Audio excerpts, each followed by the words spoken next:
മുട്ടുവേദനയുണ്ടോ? എങ്കിൽ ഈ 5 ലക്ഷണങ്ങൾ ഒരിക്കലും അവഗണിക്കരുത്. ചിലപ്പോൾ അത് ഒരു സാധാരണ മുട്ടുവേദന ആകണമെന്നില്ല. മാത്രമല്ല, ചികിത്സ വൈകിപ്പിച്ചാൽ പ്രശ്നം ഗുരുതരമാകാനും സാധ്യതയുണ്ട്. ഏതാണ് 5 ലക്ഷണങ്ങൾ എന്ന് പറഞ്ഞുതരാം. ആദ്യത്തെ ലക്ഷണം മുട്ട് നീര് വന്ന് വീർക്കുക എന്നുള്ളതാണ്. പരിക്കില്ലാതെ തന്നെ പെട്ടെന്ന് നീര് വന്ന് വീർക്കുന്നുണ്ടെങ്കിൽ അത് ഇൻഫെക്ഷനോ ഇൻഫ്ലമേഷനോ ഗൗട്ട് മുതലായ സാഹചര്യങ്ങൾ കൊണ്ടോ ആകാം. രണ്ടാമത്തെ ലക്ഷണം രാത്രിയിലും വിശ്രമിക്കുമ്പോഴും കഠിനമായ വേദന തുടരുക എന്നുള്ളതാണ്. പകൽ നടന്നാൽ മാത്രം വരുന്ന വേദനയും രാത്രി ഉറക്കമുണർത്തുന്ന വിധം കഠിനമായ വേദനയും തമ്മിൽ വ്യത്യാസമുണ്ട്. അതിന്റെ കാരണം കണ്ടെത്തേണ്ടതായുമുണ്ട്. മൂന്നാമത്തെ ലക്ഷണം മുട്ട് മടക്കാനോ നിവർത്താനോ പറ്റാത്ത വിധം ലോക്കായ പോലെ അനുഭവപ്പെടുക എന്നുള്ളതാണ്. ഇത് മെനിസ്കസ് ടിയർ, ലൂസ് ബോഡി അഥവാ ബോണിന്റെയോ ലിഗമെന്റിന്റെയോ എല്ലാം ഒരു ചെറിയ ഫ്രാഗ്മെന്റ് കാരണം അവിടെ മടക്കാൻ പറ്റാത്ത അവസ്ഥ. ഇങ്ങനെയുള്ള പല സാഹചര്യങ്ങൾ കൊണ്ട് സംഭവിക്കാം.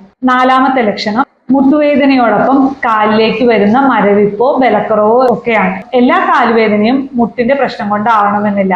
പലപ്പോഴും അത് നടുവ് സംബന്ധമായ നെർവ് കംപ്രഷൻ കൊണ്ട് സംഭവിക്കാം. അഞ്ചാമത്തെ ലക്ഷണം നടക്കുമ്പോഴോ നിൽക്കുമ്പോഴോ പെട്ടെന്ന് താങ്ങ് നഷ്ടപ്പെട്ട് മുട്ടിന് മടങ്ങിപ്പോകുന്നത് പോലെ തോന്നുക എന്നുള്ളതാണ്. ഇത് ഗുരുതരമായ തേയ്മാനം, ലിഗമെന്റ് ഇഞ്ചുറി, മസിൽ വീക്ക്നെസ് എന്നിവയുടെ ലക്ഷണമായിരിക്കാം. വർഷങ്ങളായി മുട്ടുവേദനയുള്ള രോഗികളെ ചികിത്സിക്കുന്ന ഒരു ഡോക്ടർ എന്നുള്ള നിലയിൽ ഞാൻ ഒരിക്കലും എക്സ്റേ മാത്രം നോക്കി ചികിത്സിക്കാറില്ല.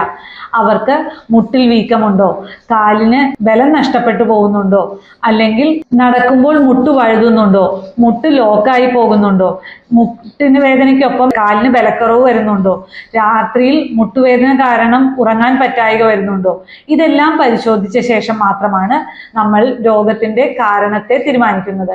എന്തുകൊണ്ടെന്നാൽ മുട്ടുവേദനയേക്കാൾ പ്രധാനമാണ് അതിന്റെ യഥാർത്ഥ കാരണം കണ്ടെത്തുക എന്നുള്ളത്. പലപ്പോഴും ഇതുവഴി രോഗത്തിന്റെ പുരോഗതിയെ തടയാൻ സാധിക്കാറുണ്ട്. ഒപ്പം രോഗം വഷളാകുന്നത് തടയാനും സാധിക്കും. നിങ്ങൾക്ക് ഈ ലക്ഷണങ്ങളിൽ ഏത് ലക്ഷണമാണ് അനുഭവപ്പെടുന്നത്? കമന്റിൽ എഴുതൂ.